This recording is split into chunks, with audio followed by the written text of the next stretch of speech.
हरे कृष्णा। आप सभी भक्तों का दिन शुभ और मंगलमय हो। आज के वीडियो में आप सभी श्रवण करेंगे उत्पन्ना एकादशी की व्रत कथा। मार्गशीर्ष मास के कृष्णा पक्ष की एकादशी तिथि को उत्पन्ना एकादशी के नाम से जाना जाता है। उत्पन्ना एकादशी का हिंदू धर्म में बहुत महत्व माना जाता है। उत्पन्ना एकादशी के दिन भगवान विष्णु और माता एकादशी की पूजा की जाती है और ऐसा माना जाता है कि मार्गशीर्ष माह में जिस दिन एकादशी माता का जन्म हुआ था उसी तिथि को एकादशी के नाम से जाना जाने लगा और फिर बाद में भगवान विष्णु के आशीर्वाद और वरदान से एकादशी तिथि हर महीने में 2 बार आने लगी। ऐसी मान्यता है कि उत्पन्ना एकादशी के दिन विष्णु जी की पूजा करने से और व्रत रखने से एवं इस कथा के श्रवण से जातक के सभी पाप नष्ट हो जाते हैं और जातक को मोक्ष की प्राप्ति होती है। इस दिन किए गए दान पुण्य के कार्यों से साधक को कई गुना ज़्यादा शुभ फल प्राप्त होता है। अब आइए श्रवण करते हैं उत्पन्ना एकादशी की व्रत कथा और साथ में श्रवण करेंगे एकादशी माता की कथा। सूत जी कहने लगे, हे ऋषियों, इस व्रत का वृत्तांत और उत्पत्ति प्राचीन काल में भगवान कृष्ण ने अपने परम भक्त युधिष्ठिर से कही थी, वही मैं तुमसे कहता हूँ। एक समय युधिष्ठिर ने भगवान से पूछा था कि एकादशी व्रत किस विधि से किया जाता है और उसका क्या फल प्राप्त होता है। उपवास के दिन जो क्रिया की जाती है आप कृपा करके मुझसे कहिए। यह वचन सुनकर श्री कृष्ण कहने लगे, हे युधिष्ठिर, मैं तुमसे एकादशी के व्रत का महात्म्य कहता हूँ, सुनो। सर्वप्रथम हेमंत ऋतु में मार्गशीर्ष कृष्ण एकादशी से इस व्रत को प्रारंभ किया जाता है। दशमी को सायंकाल भोजन करने के बाद अच्छी प्रकार से दातुन करे ताकि अन्न का अंश मुंह में रह न जाए। रात्रि को भोजन कदापि ना करे, न अधिक बोले। एकादशी के दिन प्रातः 4 बजे उठकर सबसे पहले व्रत का संकल्प करे। इसके पश्चात शौच आदि से निवृत्त होकर शुद्ध जल से स्नान करे। व्रत करने वाला चोर, पाखंडी, पर स्त्रीगामी, निंदक, मिथ्याभाषी तथा किसी भी प्रकार के पापी से बात ना करे। स्नान के पश्चात धूप, दीप, नैवेद्य आदि 16 चीजें से भगवान का पूजन करे और रात को दीपदान करे। रात्रि में सोना या प्रसंग नहीं करना चाहिए। सारी रात भजन कीर्तन आदि करना चाहिए। जो कुछ पहले जाने अनजाने में पाप हो गए हो उसकी क्षमा मांगनी चाहिए। धर्मात्मा पुरुषों को कृष्ण और शुक्ल दोनों पक्षों की एकादशियों को समान समझना चाहिए। जो मनुष्य ऊपर बताई हुई विधि के अनुसार एकादशी का व्रत करते हैं उन्हें शंखो द्वार तीर्थ में स्नान करके भगवान के दर्शन करने से जो फल प्राप्त होता है वह एकादशी व्रत के 16वें भाग के भी समान नहीं है। व्यतिपात के दिन दान देने का लाख गुना फल होता है। संक्रांति से 4 लाख गुना तथा सूर्य चंद्र ग्रहण में स्नान दान से जो पुण्य प्राप्त होता है वही पुण्य एकादशी के दिन व्रत करने से मिलता है। अश्वमेध यज्ञ करने से 100 गुना तथा 1 लाख तपस्वियों को 60 वर्ष तक भोजन कराने से 10 गुना, 10 ब्राह्मणों अथवा 100 ब्रह्मचारियों को भोजन कराने से 1000 गुना पुण्य भूमि दान करने से होता है। उससे 1000 गुना पुण्य कन्यादान से प्राप्त होता है। इससे भी 10 गुना पुण्य विद्यादान करने से होता है। विद्यादान से 10 गुना पुण्य भूखों को भोजन कराने से होता है। अन्य दान के समान इस संसार में कोई ऐसा कार्य नहीं जिससे देवता और पितर दोनों तृप्त होते हो। परंतु एकादशी के व्रत का पुण्य सबसे अधिक होता है। 1000 यज्ञों से भी अधिक इसका फल होता है। इस व्रत का प्रभाव देवताओं को भी दुर्लभ है। रात्रि को भोजन करने वाले को उपवास का आधा फल मिलता है और एक दिन में एक बार भोजन करने वाले को भी आधा ही फल प्राप्त होता है। जबकि निर्जल व्रत रखने वाले का महात्म्य तो देवता भी वर्णन नहीं कर सकते। युधिष्ठिर कहने लगे कि हे भगवान, आपने हजारों यज्ञ और लाख गौदान को भी एकादशी व्रत के बराबर नहीं बताया, सो यह तिथि सब तिथियों से उत्तम कैसे हुई, बताइए। भगवान कहने लगे, हे युधिष्ठिर, सतयुग में मोर नाम का दैत्य उत्पन्न हुआ। वह बड़ा बलवान और भयानक था। उस प्रचंड दैत्य ने इंद्र, आदित्य, वसु, वायु, अग्नि आदि सभी देवताओं को पराजित करके भगा दिया। तब इंद्र सहित सभी देवताओं ने भयभीत होकर भगवान शिव से सारा वृत्तांत कहा और बोले, हे कैलाशपति, मोर दैत्य से भयभीत होकर सब देवता मृत्यु लोक में फिर रहे हैं। तब भगवान शिव ने कहा, हे देवताओं, तीनों लोकों के स्वामी, भक्तों के दुखों का नाश करने वाले भगवान विष्णु की शरण में जाओ। वे ही तुम्हारे दुखों को दूर कर सकते हैं। शिव जी के ऐसे वचन सुनकर सभी देवता क्षीर सागर में पहुंचे। वहां भगवान को शयन करते देख हाथ जोड़कर उनकी स्तुति करने लगे कि हे देवताओं द्वारा स्तुति करने योग्य प्रभु, आपको बारंबार नमस्कार है। देवताओं की रक्षा करने वाले मधुसूदन, आपको नमस्कार है। आप हमारी रक्षा करें। दैत्यों से भयभीत होकर हम सब आपकी शरण में आए हैं। आप इस संसार के कर्ता, माता, पिता, उत्पत्ति और पालन करता और संहार करने वाले हैं। सबको शांति प्रदान करने वाले हैं। आकाश और पाताल भी आप ही है। सबके पितामह ब्रह्मा, सूर्य, चंद्र, अग्नि, सामग्री, होम, आहुति, मंत्र, तंत्र, जप, यजमान, यज्ञ, कर्म, कर्ता, भोक्ता भी आप ही हैं। आप सर्वव्यापक हैं। आपके सिवा तीनों लोकों में चर तथा अचर कुछ भी नहीं है। हे भगवान, दैत्य ने हमको जीतकर स्वर्ग से भ्रष्ट कर दिया है और हम सब देवता इधर उधर भागे भागे फिर रहे हैं। आप उन दैत्यों से हम सबकी रक्षा करें। इंद्र के ऐसे वचन सुनकर भगवान विष्णु कहने लगे कि हे इंद्र, ऐसा मायावी दैत्य कौन है जिसने सब देवताओं को जीत लिया है? उसका नाम क्या है? उसमें कितना बल है और किसके आश्रय में है तथा उसका स्थान कहाँ है? ये सब मुझसे कहो। भगवान के ऐसे वचन सुनकर इंद्र बोले, भगवान, प्राचीन समय में एक नाड़ी जंघ नामक राक्षस था। उसके महापराक्रमी और लोक विख्यात मोर नाम का एक पुत्र हुआ। उसकी चंद्रावती नाम की नगरी है।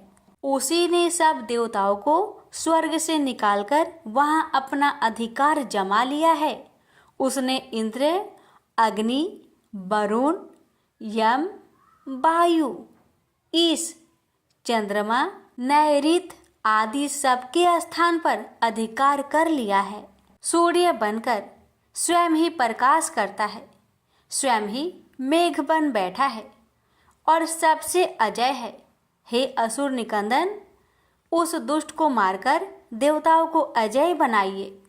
यह वचन सुनकर भगवान ने कहा, हे देवताओं, मैं शीघ्र ही उसका संहार करूंगा। तुम चंद्रावती नगरी जाओ। इस प्रकार कहकर भगवान सहित सभी देवताओं ने चंद्रावती नगरी की ओर प्रस्थान किया। उस समय जब दैत्य मूढ़ सेना सहित युद्ध भूमि में गरज रहा था, उसकी भयानक गर्जना सुनकर सभी देवता भय के मारे चारों दिशाओं में भागने लगे। जब स्वयं भगवान रणभूमि में आए तो दैत्य उन पर भी अस्त्र शस्त्र आयुध लेकर दौड़े। भगवान ने उन्हें सर्प के समान अपने बाणों से बीध डाला। बहुत से दैत्य मारे गए, केवल मूढ़ बचा रहा। वह अविचल भाव से भगवान के साथ युद्ध करता रहा। भगवान जो जो भी तीक्ष्ण बाण चलाते वह उसके लिए फूल सिद्ध होता। उसका शरीर छिन्न भिन्न हो गया, किंतु वह लगातार युद्ध करता रहा। दोनों के बीच मल्ल युद्ध भी हुआ। 10,000 वर्ष तक उनका युद्ध चलता रहा, किंतु मूढ़ नहीं हारा। थक कर भगवान बद्रिकाश्रम चले गए। वहां हेमवती नामक सुंदर गुफा थी। उसमें विश्राम करने के लिए भगवान उसके अंदर प्रवेश कर गए।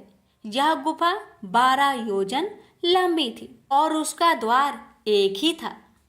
विष्णु भगवान वहां योग निद्रा की गोद में सो गए। मूढ़ भी पीछे पीछे आ गया और भगवान को सोया देखकर मारने को उद्धत हुआ। तभी भगवान के शरीर से उज्जवल कांतिमयी रूप वाली देवी प्रकट हुई। देवी ने राक्षस मूढ़ को ललकारा, युद्ध किया और उसे तत्काल मौत के घाट उतार दिया। श्री हरि जब योग निद्रा की गोद से उठे तो सब बातों को जानकर उस देवी से कहा कि आपका जन्म एकादशी के दिन हुआ है, अतः आप उत्पन्ना एकादशी के नाम से पूजित होंगी। आपके भक्त वही होंगे जो मेरे भक्त हैं। प्रेम से बोलिए जय श्री हरि। इस कथा को श्रवण करने मात्र से ही विष्णु भगवान अपने भक्तों की हर मनोकामना को अवश्य ही पूरी करते हैं। अब आइए प्यारे भक्तों, श्रवण करें सभी मनोकामना को पूर्ण करने वाली एकादशी माता की व्रत कथा। एक बुढ़िया माँ एक बार 11 माता का व्रत रखी। बड़ी ही भाव भक्ति से पूजा अर्चना की। उन्हें वृद्ध अवस्था में क्या बाधा थी, वो तो अपने पुत्र पौत्रों की सुख सुविधा के लिए व्रत रखने लगी। वे दिन भर तो जरा कठोर मन करके अपनी प्यास को रख रही। दिन में पूजा पाठ किया, कथा सुनी और पंडित जी को मिट्टी के पात्र में भरकर पानी और ऋतुफल दान दिया। दोनों भर भर कर बूरा वितरण किया। उन्हें गर्मी के कारण बहुत बेचैनी हो रही थी। इस कारण से बड़ी देर तक पानी में पड़ी रही और पानी की कुल्ला करती रही, मुंह धोती रही। तब कहीं थोड़ा बहुत धैर्य बंध पाया। धूप तो तेज पड़ रही थी, इस कारण बार बार मुंह सूख रहा था। बूढ़ी माँ बहुत बेचैन हो रही थी। एक बुढ़ापा और दूसरे ये भयंकर गर्मी। वृद्ध अवस्था की स्थिति तो कुछ दूसरे ही प्रकार की होती है। ऐसे तैसे रो धो के दिन कट पाया। अब पहाड़ सी रात सामने थी, उसका काटना बड़ा ही कठिन दिखाई दे रहा था। खटिया पर पड़े शांति नहीं मिल रही थी। वे बार बार करवट बदल रही थी। अनेक बार वो बाहर जाती और भीतर आती। उन्हें घर के अंदर शांति नहीं थी। वे पड़ी पड़ी एकादशी माता का स्मरण करती रही। वे कहती रही कि हे माता जी, आप मेरी लाज रखेगा, आप ही मुझे शक्ति दे दीजिएगा जिससे मैं भली भांति आपका व्रत कर सकूं और ये पहाड़ सी रात शांति पूर्वक व्यतीत हो सके। प्यास के कारण बूढ़ी माँ की बेचैनी तो बढ़ ही रही थी। उन्होंने धैर्य रखने का बहुत प्रयास किया, किंतु सहनशीलता की सीमा टूट गई और वे घबराकर एकदम चिल्ला पड़ी। बोली, बचाओ बचाओ बचाओ। अम्मा का चिल्लाना सुनकर परिवार भर के नर नारी बच्चे और पड़ोसी एकत्रित होकर बूढ़ी अम्मा की खटिया के समीप पहुंच गए। सबने पूछा, अम्मा जी आपको क्या हो गया? आप क्यों चिल्ला पड़ी हैं? आप इस वृद्धावस्था में ये कठिन व्रत क्यों कर रही हैं? अम्मा जी ने कहा, शक्ति से ही भक्ति होती है।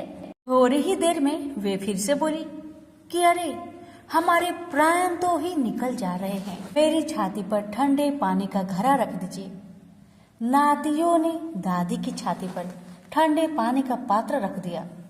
तब कहीं उन्हें थोड़ा बहुत आराम मिला और थोड़ी देर के लिए उन्होंने अपनी आंखें बंद कर ली। एकादशी माता ने सोचा कि ये बूढ़ी अम्मा है तो बहुत कठोर, जरा जाकर उसकी परीक्षा लेनी चाहिए।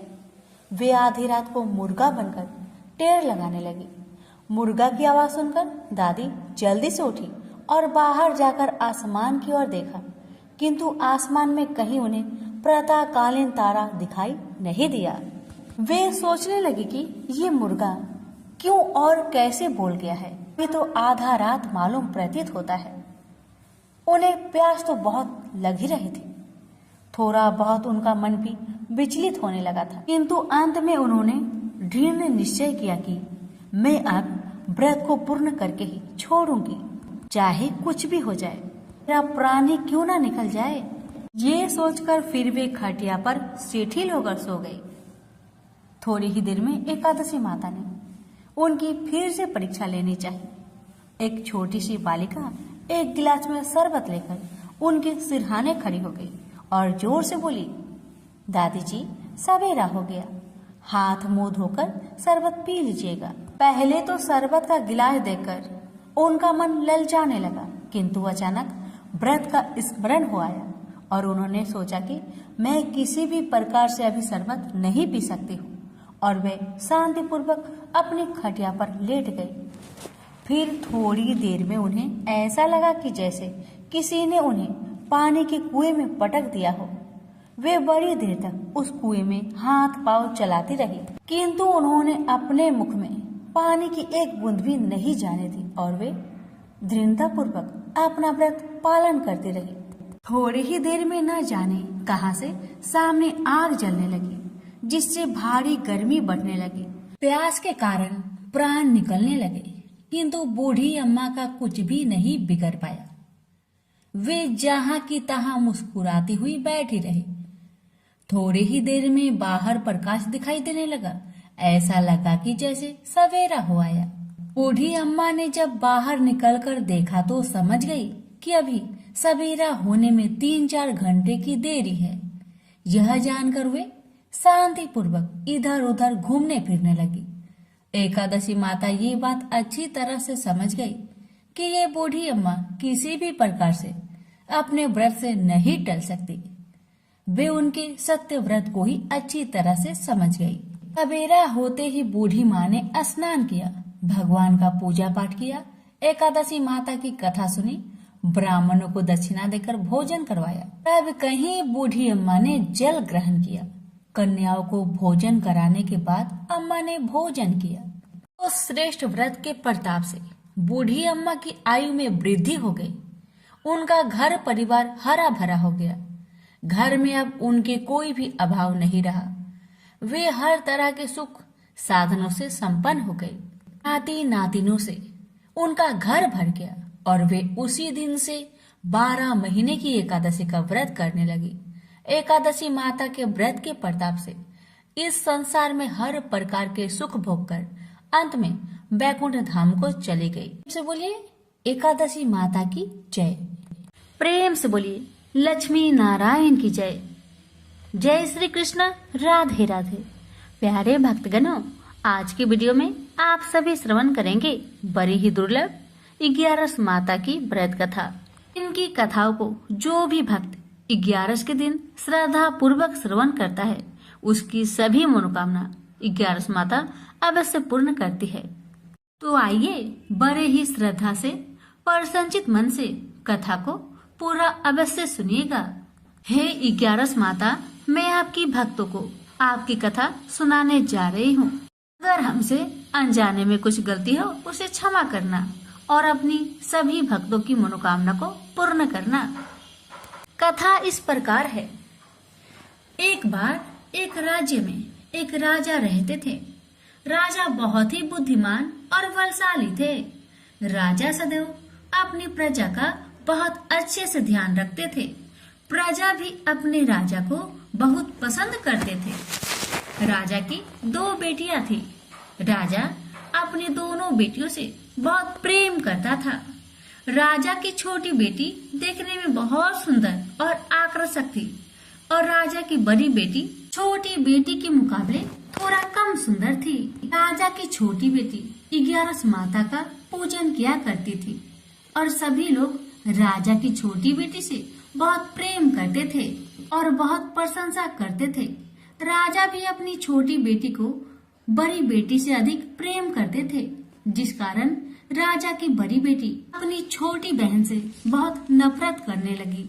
राजा की दोनों बेटियां जब बड़ी हो गई, तब एक पड़ोस राज्य में रहने वाला राजकुमार राजा की बड़ी बेटी के लिए रिश्ता लेकर आया। लेकिन जैसे ही उस राजकुमार की नजर राजा की छोटी बेटी पर पड़ी, तो वह राजकुमार राजा की छोटी बेटी पर आकर्षक हो गया और उससे पहले नजर में ही प्रेम कर बैठा।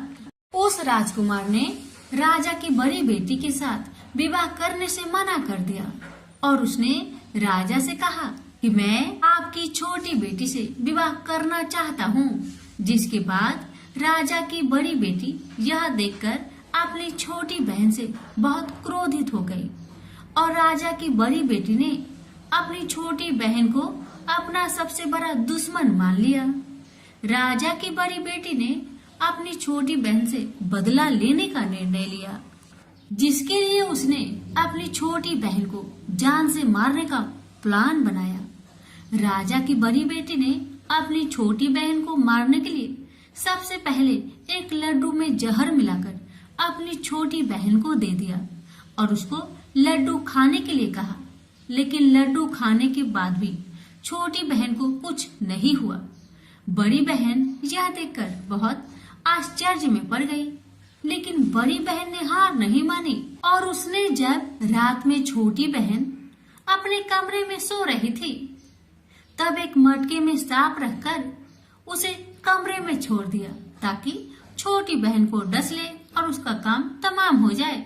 लेकिन सांप भी छोटी बहन का कुछ नहीं कर पाया, जिसके बाद बड़ी बहन ने अपनी छोटी बहन से कहा कि चलो हम लोग कुएं से पानी भरकर लाते हैं। जिसके लिए वह छोटी बहन को पानी भरने के बहाने कुएं के पास ले गई और उसने अपनी छोटी बहन को कुएं में धक्का दे दिया। लेकिन 11 माता की कृपा से छोटी बहन को तब भी कुछ नहीं हुआ, क्योंकि हर बार 11 माता उसकी रक्षा कर रही थी।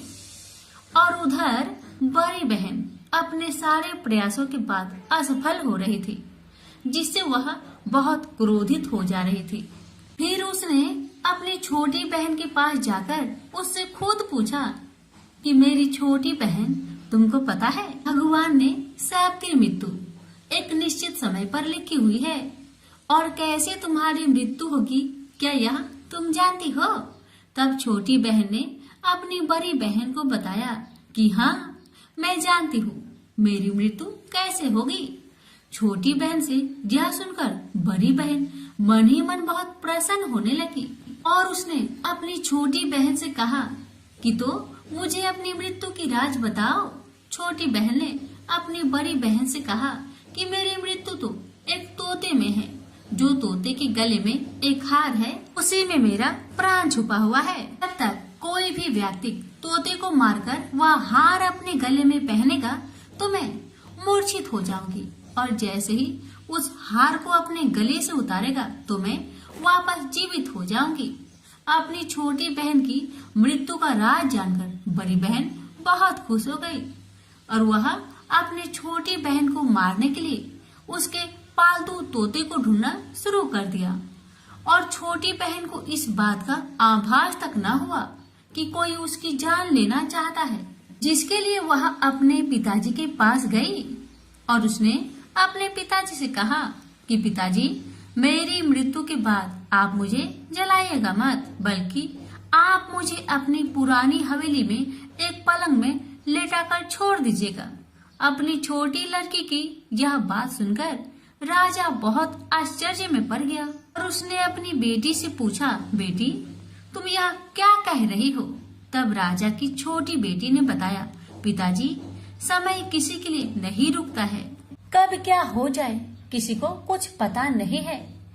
और फिर राजा ने अपनी छोटी बेटी से कहा कि तुम ऐसी बातें क्यों कर रही हो? 2-3 दिन में तुम्हारा विवाह है। लेकिन छोटी बेटी ने अपने पिताजी को ऐसा करने पर मजबूर कर दिया और उसने वचन ले लिया। राजा ने भी अपनी छोटी बेटी की बात स्वीकार कर ली और 2-3 दिनों के बाद जब शादी का समय आया तब राजकुमार बारात लेकर राजा के घर आया और राजकुमार और राजा की छोटी बेटी का विवाह शुरू हो गया। जैसे ही राजा की छोटी बेटी राजकुमार के साथ फेरे लेना शुरू करती है तो उसकी बड़ी बहन अपनी छोटी बहन के कमरे में जाकर उसके तोते को पकड़ लेती है और उसको जान से मार देती है। तोते के गले में जो हार था उसको अपने गले में धारण कर लेती है। जैसे ही बड़ी बहन उस हार को अपने गले में धारण करती है तो उधर छोटी बहन 3.5 ही फेरे ले पाती है और वह फिर बेहोश होकर गिर जाती है। जिसके बाद राजा ने बड़े बड़े हकीमों को बुलवाया और अपनी छोटी बेटी का इलाज करने के लिए कहा। राजा की बात सुनकर वैद्य ने छोटी बेटी को जब चेक किया, राजा को बताया कि आपकी छोटी बेटी ना तो जीवित है और ना मरी हुई है। यह मैं ऐसी पहली बार देख रहा हूँ। राजा ने वैद्य और हकीम को ये बात बाहर बताने से मना कर दिया कि अगर तुमने यह बात किसी को बाहर बताई तो मैं तुम्हें फांसी दे दूंगा। राजा ने ऐसे दोनों को धमकाया। राजा ने अपनी छोटी बेटी को पुराने महल में जाकर एक पलंग में लेटा दिया और वहाँ पर कुछ सैनिक को तैनात कर दिया। वापस अपने महल पर आ गया। राजा की बड़ी बेटी अपनी पिताजी के पास आई और कहने लगी, पिताजी अगर यह शादी संपन्न नहीं हुई तो आपकी इज्जत का क्या होगा? आप कहे तो मैं आपकी इज्जत बचाने के लिए राजकुमार से शादी करने के लिए तैयार हूँ। जिसके बाद राजा ने अपनी बड़ी बेटी की बात मान ली और राजा ने बड़ी बेटी को छोटी बेटी के कपड़े पहनाकर मंडप पर भेज दिया। लेकिन राजकुमार यह जान गया कि यह राजा की छोटी बेटी नहीं बल्कि बड़ी बेटी है। लेकिन जब राजकुमार ने शादी करने से मना किया तो सभी लोग ने राजकुमार को विवश करके राजा की बड़ी बेटी से बचे हुए फेरे संपन्न करा दिए और विवाह करवा दिया। जिसके बाद राजकुमार राजा की बड़ी बेटी को अपने महल ले गया। राजकुमार राजा की बड़ी बेटी से ना तो बात करता था, नहीं उसको पसंद करता था और ना ही उसके आसपास भटकता था। और राजकुमार ने यह फैसला लिया था कि वह अपनी प्रेमिका को ढूंढकर रहेगा और यह जानकर रहेगा कि उसके साथ क्या हुआ है। एक दिन राजकुमार अपने घोड़े पर सवार होकर राजा के पुराने महल के पास पहुंच गया, जहां पर उसने कुछ सैनिकों को देखा। महल के पास पहुंचकर राजकुमार ने जब महल को ध्यान से देखा तो वह समझ गया कि यह तो हमारे ससुर जी का महल है। तब राजकुमार ने सैनिकों से पूछा, तुम लोग यहाँ क्या कर रहे हो और इस महल के अंदर उस पलंग में कौन लेटा हुआ है? जिसके बाद सैनिकों ने बताया कि यहाँ पर राजा की छोटी बेटी लेटी हुई है। यह सुनकर राजकुमार बहुत प्रसन्न हुआ और चिंतित भी हुआ। वह तुरंत अपनी प्रेमिका के पास पहुँच गया और उसकी सेवा करने लगा। जैसे ही रात हुई तो राजा की छोटी बेटी उठकर खड़ी हो गई। राजकुमार यह देखकर बहुत खुश हुआ और उसने अपनी प्रेमिका से पूछा कि तुम यहाँ क्या कर रही हो? तुम मेरे साथ मेरे घर चलो।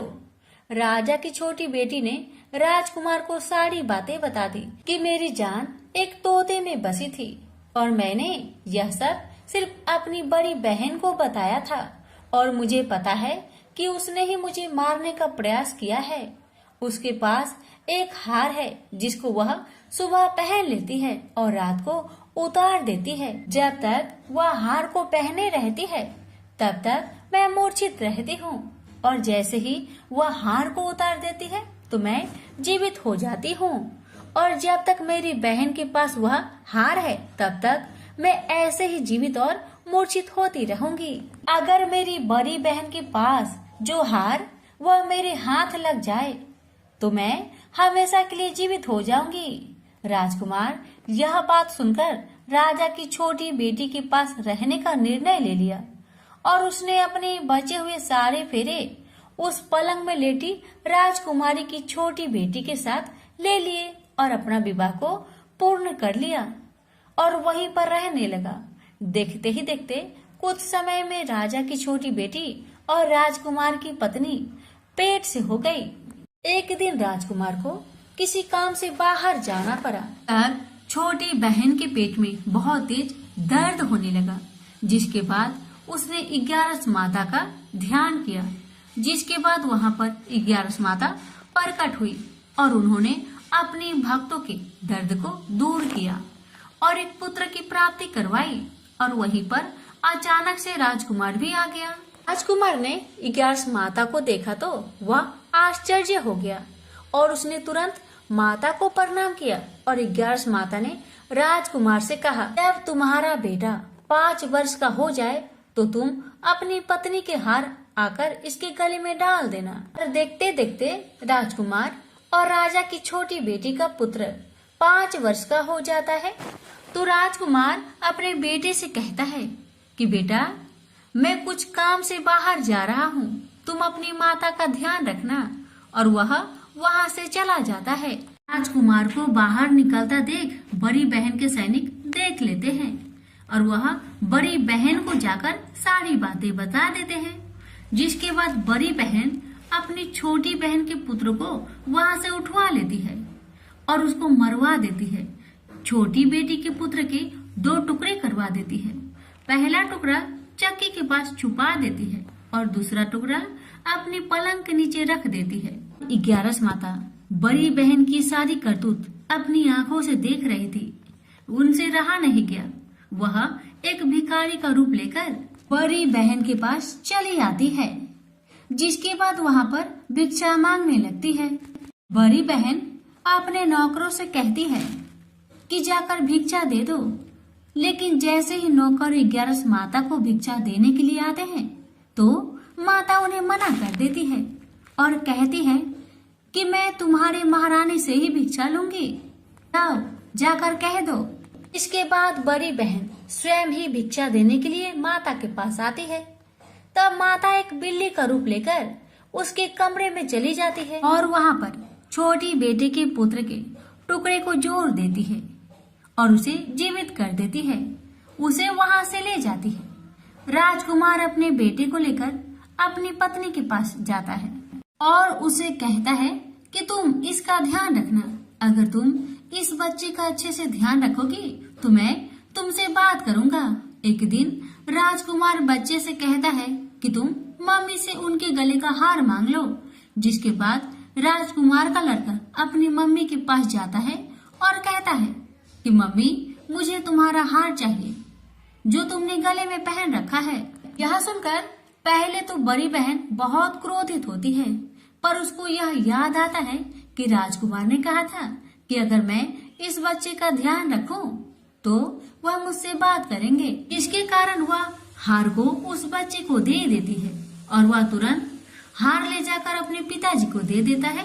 और तभी राजकुमार अपने बेटे को लेकर वहाँ से जाने लगता है और अपनी पत्नी से कहता है कि तुम हमारे लिए खाना बनाकर रखना, मैं शाम को आकर तुम्हारे साथ खाऊंगा।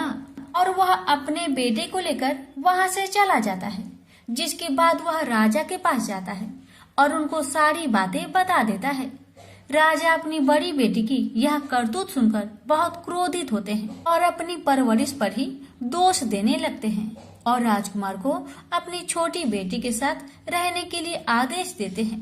11 माता की कृपा से राजा की छोटी बेटी राजकुमार के साथ सुखी जीवन व्यतीत करने लगी और हर 11 को 11 माता का व्रत करने लगे। प्रेम से बोलिए 11 माता की जय। अब आइए श्रवण करते हैं एकादशी की आरती। ओम जय एकादशी, जय एकादशी, जय एकादशी माता। विष्णु पूजा व्रत को धारण कर शक्ति मुक्ति पाता। ओम जय एकादशी माता, तेरे नाम गिनाऊं देवी भक्ति प्रदान करने। गण गौरव की देनी माता शास्त्रों में बरनी। ओम जय एकादशी माता। मार्गशीर्ष के कृष्णा पक्ष की उत्पन्ना विश्वातारिणी जन्मी। शुक्ल पक्ष में हुई मोक्षदा मुक्तिदाता बनाई। ओम जय एकादशी माता। पौष के कृष्णा पक्ष की सफला नामक है। शुक्ल पक्ष में होए पुत्र दा आनंद अधिक रहे। ओम जय एकादशी माता। नाम सटटिला माघ मास में कृष्ण पक्ष आवे। शुक्ल पक्ष में जया कहावे विजय सदा पावे। ओम जय एकादशी माता। विजया फाल्गुन कृष्ण पक्ष में शुक्ल आमल की। पाप मोचनी कृष्ण पक्ष में चैत्र महाबली की। ओम जय एकादशी माता। चैत्र शुक्ल में नाम कामदा धन देने वाली। नाम बरुथनी कृष्ण पक्ष में वैशाख महावाली। ओम जय एकादशी माता। शुक्ल पक्ष में होई मोहिनी अपरा ज्येष्ठ कृष्ण पक्षी। नाम निर्जला सब सुख करने कृष्ण पक्ष रखी। ओम जय एकादशी माता। योगिनी नाम आषाढ़ में जानो कृष्ण पक्ष करनी। देव सैनी नाम कहायो शुक्ल पक्ष धरनी। ओम जय एकादशी माता। कामिका श्रावण मास में आवे कृष्ण पक्ष कहिए। श्रावण शुक्ल होए पवित्र आनंद से रहिए। सावन शुक्ल होए पवित्र आनंद से रहिए। ओम जय एकादशी माता। जा भाद्रपदे कृष्ण पक्ष की परिवर्तनी शुक्ला। इंद्रा आश्विन कृष्ण पक्ष में व्रत से भाव सागर निकला। ओम जय एकादशी माता। पापंकुशा है शुक्ला पक्ष में आप हरण हारी। रमा मास कार्तिक में आवे सुखदायक भारी। ओम जय एकादशी माता। देवोत्थानी शुक्ल पक्ष की दुख ना सके मैया। देवोत्थानी शुक्ल पक्ष की दुख ना सके मैया। पावन मास में करूँ विनती पार करो नैया। पावन मास में करूँ विनती पार करो नैया। ओम जय एकादशी माता। परमा कृष्ण पक्ष में होती जन मंगल करनी। परमा कृष्ण पक्ष में होती जन मंगल करनी। शुक्ल मास में होए पद्मिनी दुख दरिद्र हरनी। शुक्ल मास में होए पद्मिनी दुख दरिद्र हरनी। ओम जय एकादशी माता। जो कोई आरती एकादशी की भक्ति सहित गावे। जो कोई आरती एकादशी की भक्ति सहित गावे। जन गुरु दिता स्वर्ग कबासा निश्चय वह पावे। जन गुरु दिता स्वर्ग कबासा निश्चय वह पावे। ओम जय एकादशी माता। जय एकादशी माता। प्रेम से बोलिए एकादशी माता की जय।